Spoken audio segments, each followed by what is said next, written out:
사랑하는 반생 여러분 모두 평안하셨습니까? 오늘은 작년교과 연구 제11과 하나님의 인과 짐승의 표 첫 번째입니다. 우리가 첫째 천사의 기별, 둘째 천사의 기별을 공부했고 오늘은 셋째 천사의 기별을 오늘과 그 다음에 다음 한 주 동안 하나님의 인과 짐승의 표에 대해서 공부하겠습니다.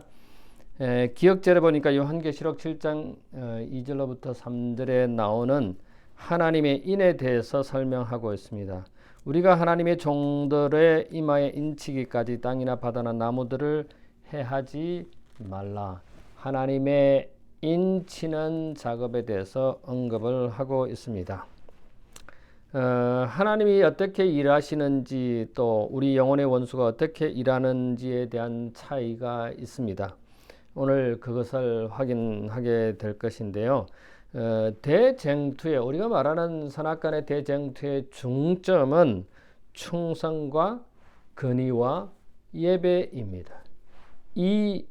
이것을 누구에게 하느냐, 어떻게 하느냐에 달려 있다고 하는 것입니다. 그래서 요한계시록 13장의 짐승의 세력과 다니엘 7장의 작은 별, 데살로니가후서 2장의 멸망의 아들로 묘사하는 이 예언은 모두 하나님의 권위를 찬탈하는, 그리고 그에게 충성을 요구하는 그런 변제된 예배 제도를 도입하는 세력을 말한다고 성경 교과 해설책은 우리에게 말하고 있습니다. 우리가 이 땅에 살면서 하나님의 백성으로서 살아가기가 이 마지막 시대에 쉽지 않아 보입니다. 그러나 끝까지 인내하고 충성할 때 하나님께서 결국 우리에게 승리를 가져줄 것입니다. 사단은 말세에 짐승의 표를 하나님의 백성들로 하여금 받게 하겠지만은 성도들은 사랑으로 그 믿음을 지키는 것을 우리가 깨닫게 될 것입니다. 그래서 이 요한계시록은 마지막 때에 하나님의 인을 받을 사람과 짐승의 표를 받을 두 부류의 사람이 있을 것을 예언하고 있는데, 사단은 첫 번째 경제적 제재와 두 번째 핍박을 통해 그리스도인들을 타협하게 만들 것이라고 하는 사실입니다. 그래서 결국은 짐승의 표를 받게 하려고 하는 것이 사단의 목표입니다. 그러면 이 하나님의 인과 짐승의 표가 무엇인지 살펴보도록 하겠습니다. 사실은 우리가 세 천사의 기별을 지금 공부하고 이제 마지막 세 번째 천사의 기별에 우리가 공부하고 있는데, 이 하나님의 인과 짐승의 표는 대단히 중요한 주제이기도 합니다.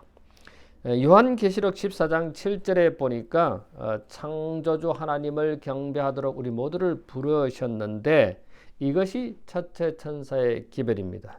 하나님을 두려워하고 그에게 영광을 돌리라. 이는 그의 심판하실 시간이 이르렀습니다.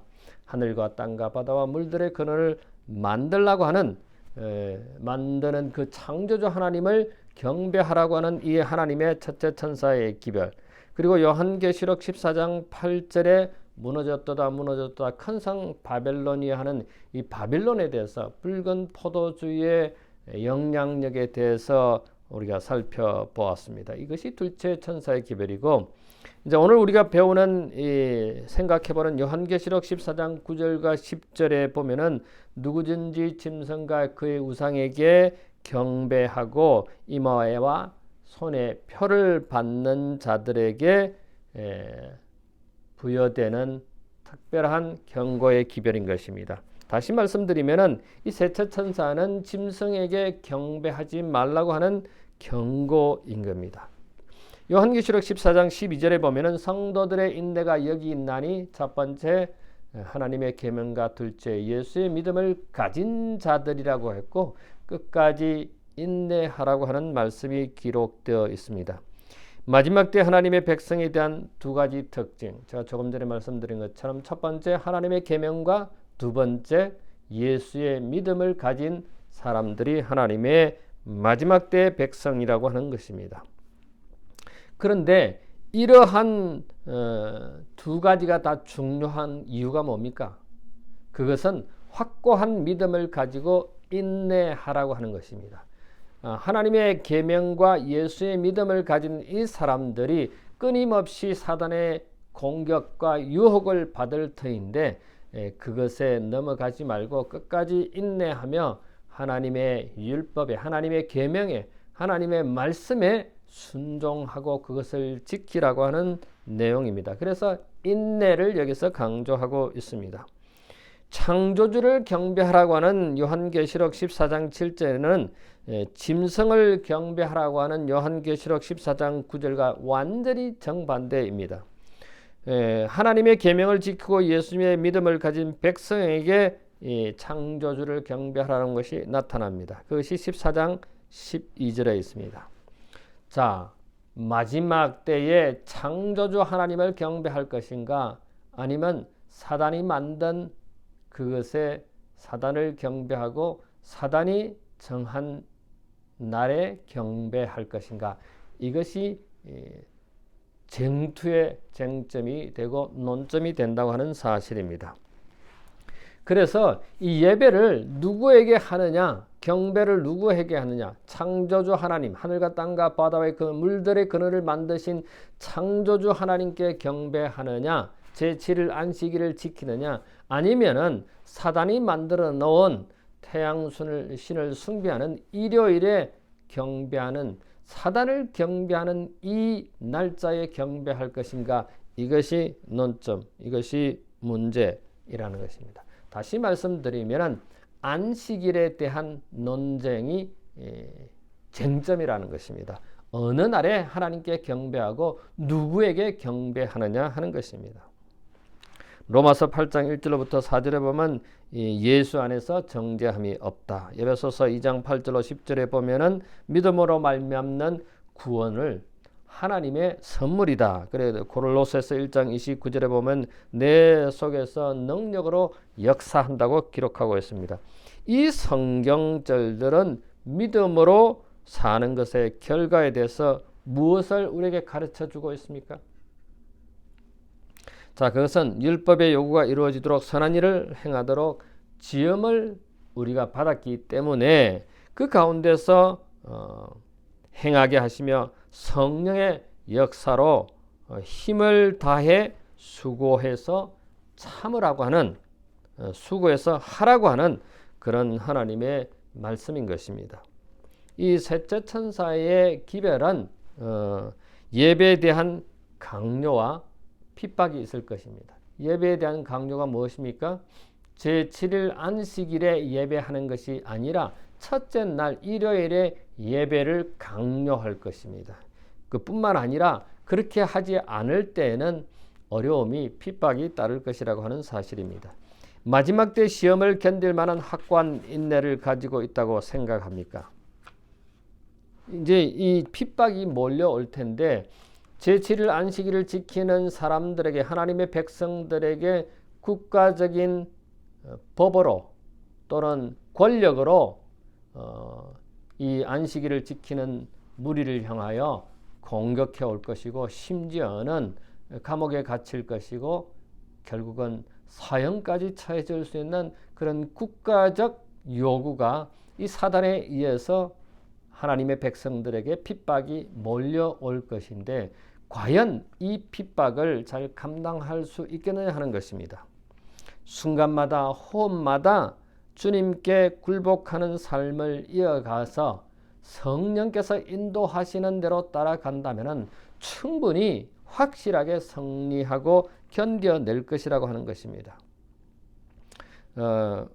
우리는 예수의 믿음을 가진 자들로서, 하나님의 백성들은 예수님의 믿음을 가진 자들로서 결국 승리하게 될 것이라고 하는 것입니다. 만약에 우리가 하나님의 계명과 예수의 믿음을 가지고 끝까지 인내할 경우에는, 끝까지 충성할 경우에는, 끝까지 순종할 때에는 결국 우리도 예수님처럼 승리하게 될 것이라고 하는 사실입니다. 성도들은 인내로 하나님의 계명을 지키게 된다고 각시대 대정추 445쪽에 기록하고 있습니다. 하나님을 경배하는 자와 짐승을 경배하는 자의 구별이 하나님의 계명을 지키는 것과 범하는 것에 분명히 차이가 있다고 하는 사실입니다. 우리가 하나님의 계명을, 예수의 믿음을 가지고 신앙을 지키는 것이 아까도 말씀드렸듯이 핍박이, 어려움이, 환난이 올 것인데 끝까지 인내하면서 그 믿음을 굴복하지 말고 하나님께 끝까지 충성하라고 하는 것입니다. 둘째 날입니다. 우주적 투쟁인데 예수님께서 십자가의 상에서 엘리 엘리 라마 사박다니, 하나님이여 하나님이여 어찌하여 나를 버리셨나이까 라고 하는 이 엄청난 순간, 즉 예수님께서 십자가에 달려 돌아가심으로 인해서 나와 아버지와 영원히 결별하려고 하는 그런 위험한 순간에 예수님께서는 하나님이여 하나님이여 어찌하여 나를 버리셨나이까 라고 하는 이런 십자가에서의 외침은, 이 고통의 소리는 온 우주에 알려지게 되었습니다. 다시 말해서 이 마태복음 27장 46절에 나오는 엘리 엘리 라마 사박다니, 하나님이여 하나님이여 어찌하여 나를 버리셨나이까 라고 하는 이 예수님의 외침은 온 우주에 공표하는 것입니다. 하나님이 버리셨다고 하는 생각이 들었을 때에도 하나님을 의지하는 믿음을 버리지 않았다고 하는 것이 온 세상에, 온 우주에 공표되었다고 하는 것입니다. 사실 예수님께서 십자가에 달리신 것은 표면적으로 볼 때는 버림을 당했고 아버지와 영원히 떨어진다고 하는 그런 모습 같지만, 예수님의 그 믿음은, 아버지에 대한 믿음은 확고부동했습니다. 너무나 깊고 확고하고 충실해서 우주의 모든 마귀와 이 땅의 어떤 시련도 그것을 흔들 수 없었다고 여기에 교과는 기록하고 있습니다. 여러분, 우리는 예수의 믿음을 볼 수 없고 또 그렇지만 믿는 것이고, 또 예수의 믿음을 이해할 수 없을 때도 우리는 그것을 신뢰하고, 또 그 예수님의 붙잡을 것이 거의 없을 때도 매달리는 믿음이 예수의 믿음이라고 하는 것입니다. 그러므로 우리가 하나님의 계명, 즉 십계명과 이 예수의 믿음을 가지고 끝까지 인내하면서 하나님의 말씀에 충실하는, 순종하는 하나님의 백성이 되어야 할 것입니다. 예수님께서는 이미 우주적 투쟁을 선포하시고 선각의 대쟁투를 하시고 마침내 승리하신 것처럼, 우리도 만약에 그러한 예수의 믿음을 가지고 있다면 반드시 승리할 것이라고 하는 것입니다. 여러분, 때때로 우리의 삶 속에 송두리째 무너지는 그런 경험이 있을 수 있습니다. 혹시 여러분 그런 경험이 있습니까? 그럴 때 여러분은 어떻게 위로를 받고 용기를 가지고 그것으로부터 벗어납니까? 그것은 믿음뿐이라는 생각이 듭니다. 이런 믿음은 어느 날 갑자기 나타나는 것이 아니라 하나님의 백성은 매일매일을 믿음으로 사는 법을 배우고 있습니다. 그래서 좋을 때나 나쁠 때나 언제나 하나님이 가까이 계시다고 느끼거나 혹은 멀리 계시다고 느껴진과는 관계가 없는 것입니다. 의인은 믿음으로 말미암아 살리라고 하는 이 갈라디아 3장 11절의 말씀을 생각하면서 우리는 날마다 준비해야 됩니다. 날마다 준비해 있어야 합니다. 그래서 우리가 지금 경험하는 모든 시련을, 어려움을, 앞으로 다가오는 모든 시련을, 어려움을 견딘다면 우리는 마침내 우리의 삶의 귀중한 열매를 맺게 될 것입니다. 예수님께서 십자가에 달려서 엘리 엘리 라마 사박다니라고 하는, 그렇게 하나님이여 하나님이여 어찌하여 나를 버리셨나이라고 그 외침은 우주적 통고, 우주적 투쟁을 의미합니다. 셋째 날에 보십시다. 불경건의 사슬입니다. 짐승의 표에 관한 예언은 종교적 무관용, 또 경제적 배제, 그리고 박해, 그리고 결국에는 사형 선고, 이러한 것들이 하나님의 백성들에게 주어질 것입니다. 이러한 최악의 상황이 온다 할지라도 사형선고에 해당되는 그런 것이 제 개인에게 여러분에게 만약에 온다 할지라도 그런 최악의 상황이라 할지라도 우리는 하나님의 계명들과 예수의 믿음을 지키는 자들로 하나님께서 당신의 백성을 붙들어 주실 것입니다. 그래서 이 요한계시록 13장의 짐승의 표에 관한 예언, 즉 이 짐승은 마귀 아닙니까? 그런데 실질적으로는 종교적 정치적 세력이 바로 이 짐승입니다.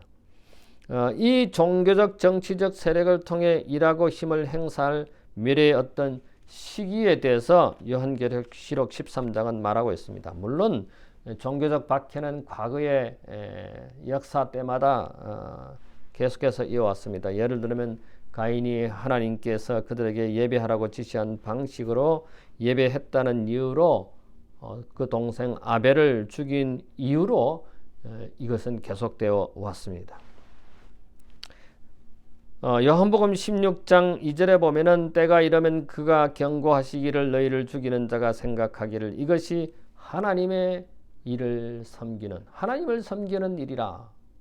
하나님의 백성을 죽이는 그 자체도 하나님의 일을 하는 것이라고 하나님을 섬기는 것이라고 생각한다고 했습니다. 우리가 성경에 보면 사도 바울이 그렇게 하지 않았습니까?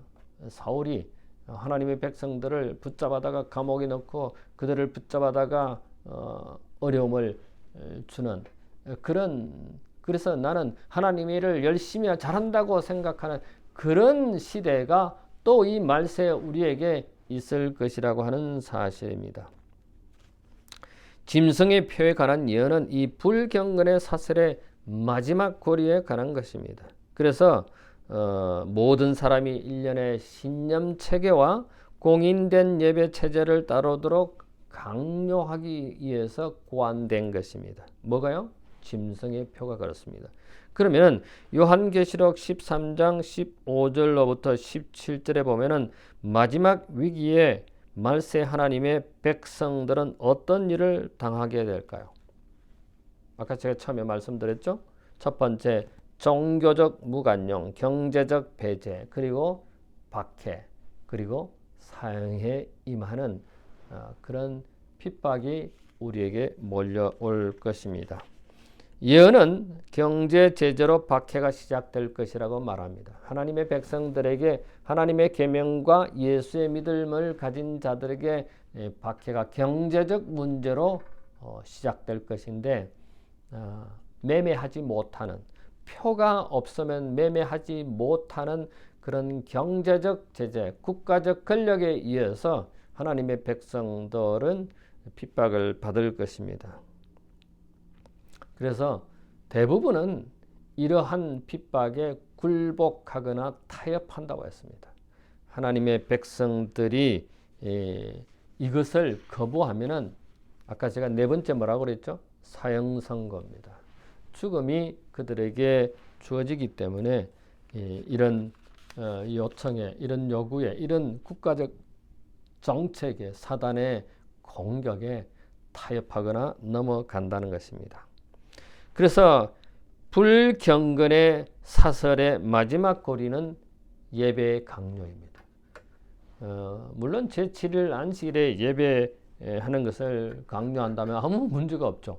그러나 하나님께서 지정하신 계명대로의 예배일이 아닌 예배 대상이 아닌 첫째 날에 태양신을 숭배하는 날에 경배하도록 국가적인 법이 선포되고 요구되고 그렇게 따르지 않는 하나님의 백성, 즉 하나님의 계명과 예수의 믿음을 가진 자들에게는 결국은 심지어는 사형에 이르는 그런 핍박을 당하게 될 것입니다. 갈라디아서 6장 7절로 9절을 읽어보면 마지막 날 사건들을 배경으로 한 기록은 아니지만은 우리가 기억해야 할 만한 점은 무엇인가? 스스로 속이지 말아야 합니다. 그리고 끝까지 포기하지 않으면은 승리의 열매를 거둔다고 하는 사실을 우리는 다시 위안을 받습니다. 여러분, 우리가 세상의 타협에 드러나 있기 때문에 그 세상의 타협에 요구할 때 우리는 원칙주의자나 꽉 막힌 사람이라는 소리를 듣지 않으면서 하나님의 말씀으로 타협하지 않고 말씀 위에 굳게 설 수 있는 방법은 무엇일까요? 아이고 저 사람 원칙주의자, 아이고 저 사람 뭐 이렇게 손가락질을 당하지 않고도 우리가 하나님의 말씀에 굳게 설 수 있는 방법은 매일매일 생활에 우리가 타협하지 아니하고 말씀대로 생활하는 것입니다. 마지막 때 이 불경건의 사슬로 인하여 매매하지 못하는 그런 때가 올 것입니다. 이 표가 없으면 매매하지 못한다고 하는 것입니다. 이것은 각시대 대행투 445쪽에 이렇게 예언하고 있습니다. 그 두 뿔을 가진 짐승 모든 자로 그 오른손이나 이마에 표를 받게 하고 누구든지 이 표를 가진 자 외에는 매매를 하지 못하게 한다고 요한계시록 13장 16절과 17절에 기록하고 있습니다. 이 기별에서 말한 짐승은 요한계시록 13장의 첫째 짐승, 곧 표범 같은 짐승인 어디에 있다? 법왕권에 있다. 법왕권에 있다는 것입니다. 그러면 넷째 날에 어린 양을 따르는 자라, 이렇게 공격을 받고 핍박을 받음에도 불구하고 하나님 말씀대로 하나님의 계명과 예수의 믿음을 지키는 자들, 즉 어린 양 예수님을 따르는 자들에게 대해서 한번 살펴보겠습니다. 요한계시록 13장 1절과 2절에는 바다에서 한 짐승이 일어나고 그 다음에 뿔이 10개가 있고 머리가 7개가 있고 표범과 비슷한 짐승, 발은 곰과 같고 입은 사자 같은 그런 이상한 짐승이 바다에서 올라옵니다. 그 다음에 이 짐승은 이 짐승에게 권세를 주는데 이 짐승은 국가에서 바다에서 일어나고 백성들한테서 일어나고 용이 그 권한을 줍니다. 용은 누구였죠? 우리가 잘 아시듯이 용은 옛뱀 곧 마귀라고 성경은 기록하고 있습니다만 실질적으로 아까 그 용은 짐승은 법왕권이라고 말했습니다. 요한계시록 13장에 나온 첫째 짐승은 용에게서 능력과 보좌와 큰 권세를 받습니다. 요한계시록 12장 9절과 20장 22절은 용의 정체가 사단인 것을 확인해 주고 있습니다. 사단은 아주 교활한 존재이고 이 땅의 권세를 통해 활동한다는 것입니다.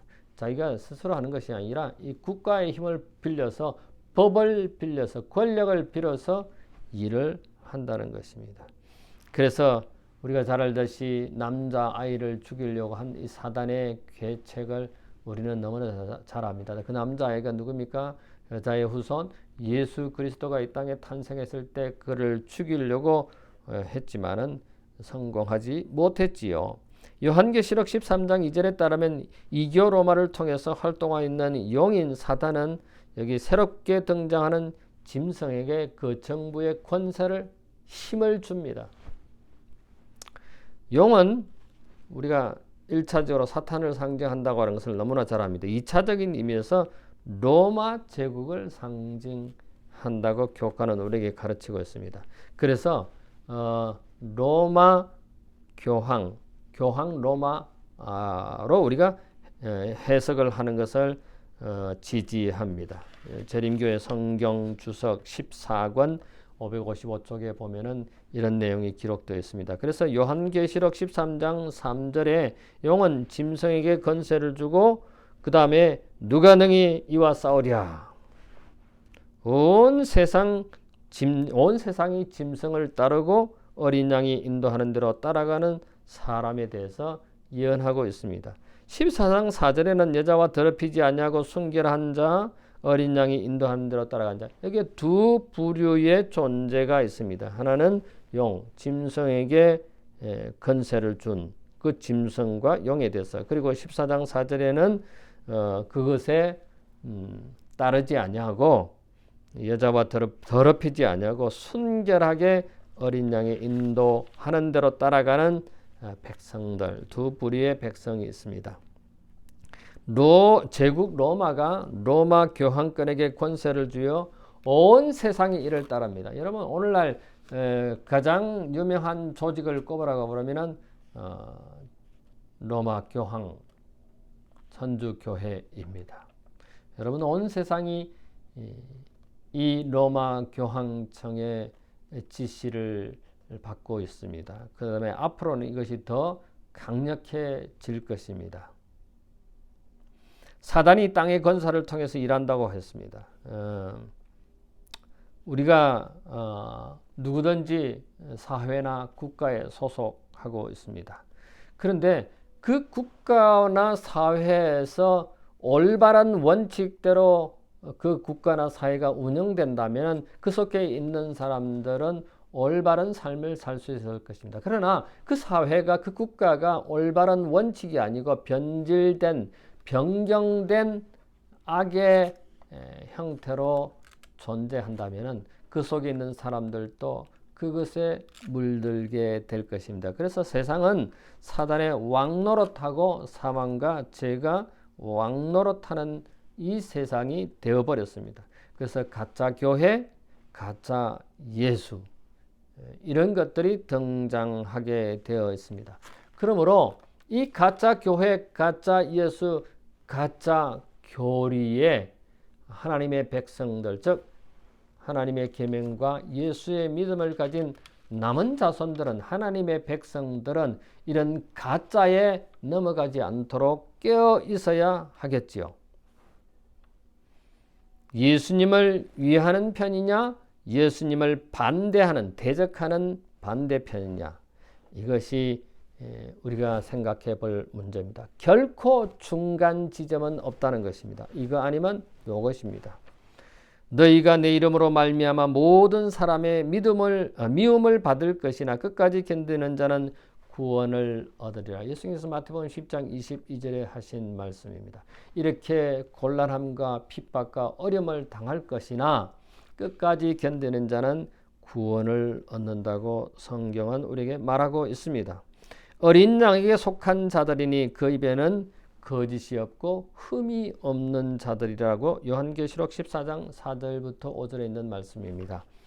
우리는 하나님의 계명과 예수의 믿음을 가진 자로서 어린 양을 따르는 하나님의 백성들입니다. 다섯 번째 날입니다. 예수 우리의 유일한 중보자입니다. 요한계시록 13장 4절과 5절에 보면은 용이 짐승에게 권세를 줍니다. 그래서 용에게 경배하도록, 짐승에게 경배하도록 하는 것입니다.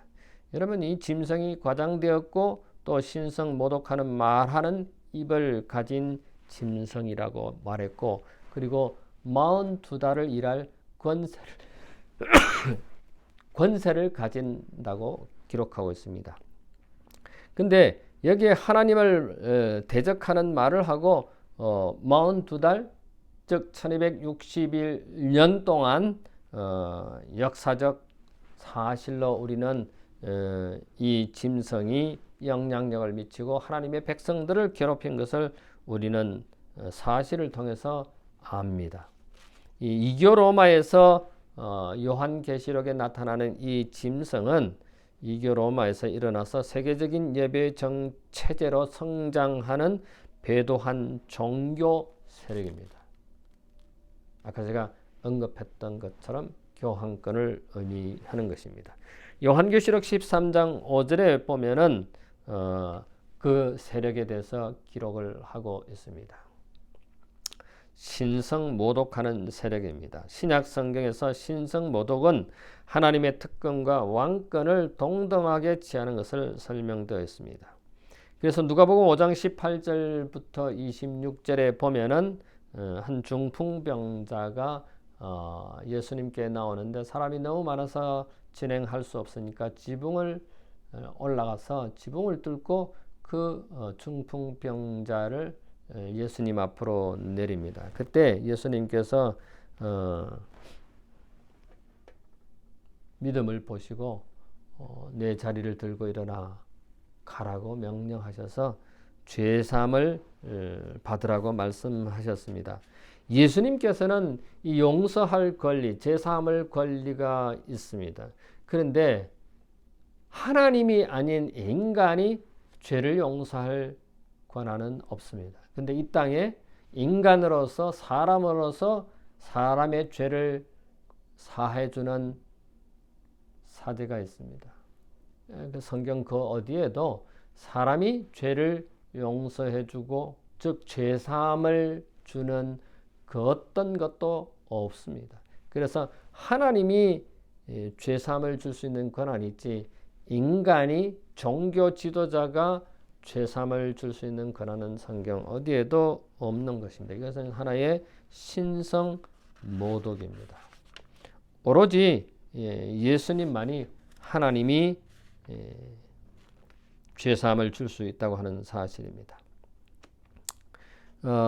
디모데전서 2장 5절에 보니까 하나님과 사람 사이에서 한 중재자 곧 사람이신 예수 그리스도가 있다고 가르치고 있습니다. 그런데 로마 교회는 사제가 하나님의 백성들, 하나님의 자녀들 중에 하나님과 죄 많은 인간 사이에 중재자라고 가르쳐요. 누가요? 로마 교회 사제가. 그 사제 자신도 인간이고 죄인인데 그 죄인이 인간의 죄를 사해 준다고요? 말이 안 되죠. 신성 모독은 어떤 인간이 자신을 신으로 혹은 신을 대신한다고 주장하는 것으로 정의된다고 했습니다. 다시 말해서 인간은 사람은 죄를 사해 줄 수 없고 오로지 하나님만이 예수님만이 죄를 사해 줄 수 있다고 하는 사실입니다. 여기에 한 글에 보니까 교황은 마치 지상의 하나님과 같다. 교황은 이 지상에서 전능하신 하나님의 자리를 차지하고 있다. 천주교에서 나온 회칙입니다. 교황이 하나님의 자리를 대신하고 그 하나님을 대신하는 하나님의 역할을 한다고 하는 것입니다.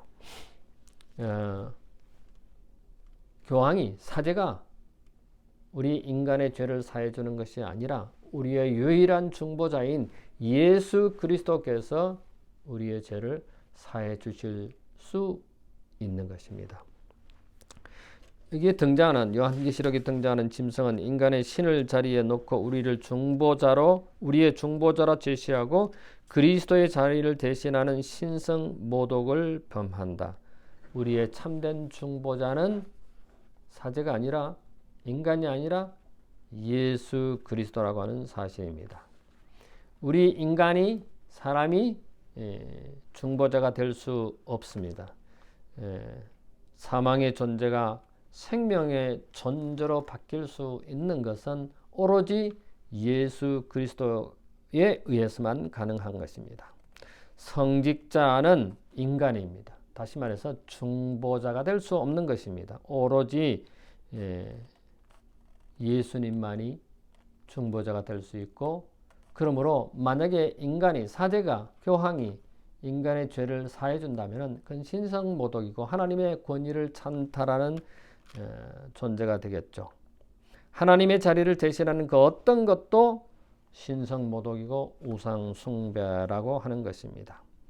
과연 우리의 삶에 이런 것들이 있나요? 한번 살펴볼 필요가 있습니다. 하나님의 자리를 대신하는 것, 신성모독하는 것이 만약에 있다면 그는 우상숭배요. 우리는 하나님 앞에 죄를 짓는 것입니다.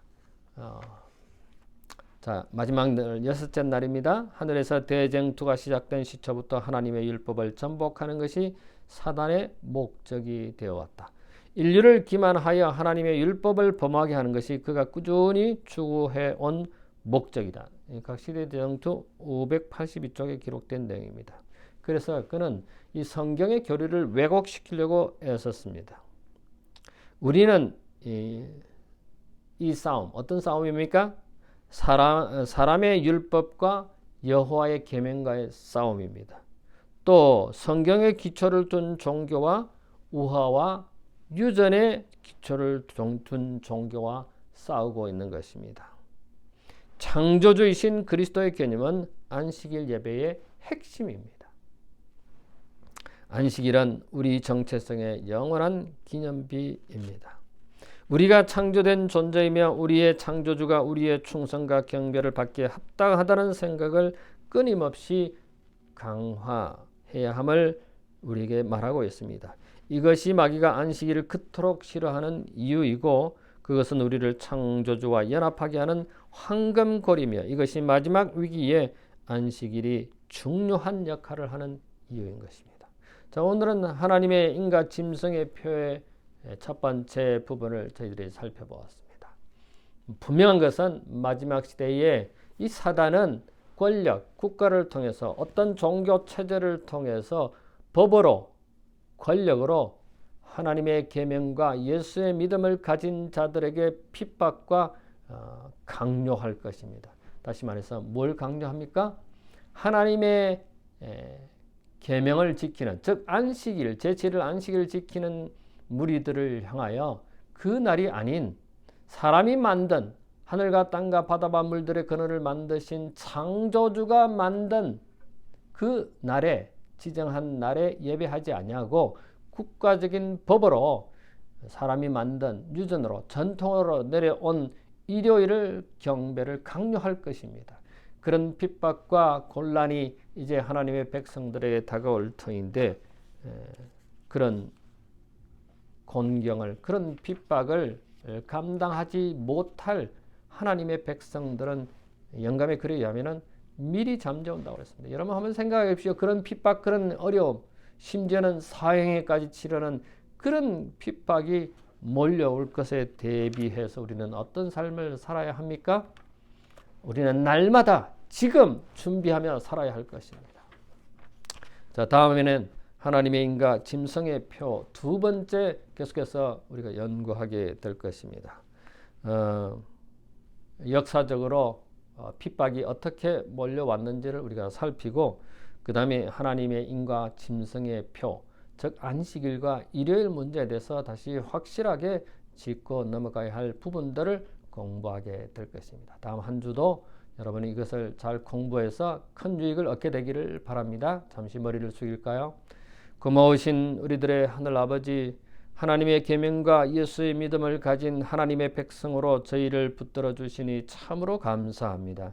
마지막 시대의 사단은 끊임없이 우리를 공격하고 끊임없이 우리를 핍박하고 끊임없이 우리에게 어려움을 국가의 권력을 통해서 법을 통해서 강요할 것을 저희들이 오늘 확인했습니다. 하나님 그 어떠한 요구도 그 어떠한 핍박도 그 어떠한 공격도 견뎌내고 이겨내는 승리하는 하나님의 백성으로 남을 수 있도록 저희를 끝까지 붙들어 주시옵소서. 감사하며 예수님 이름으로 기도하옵나이다.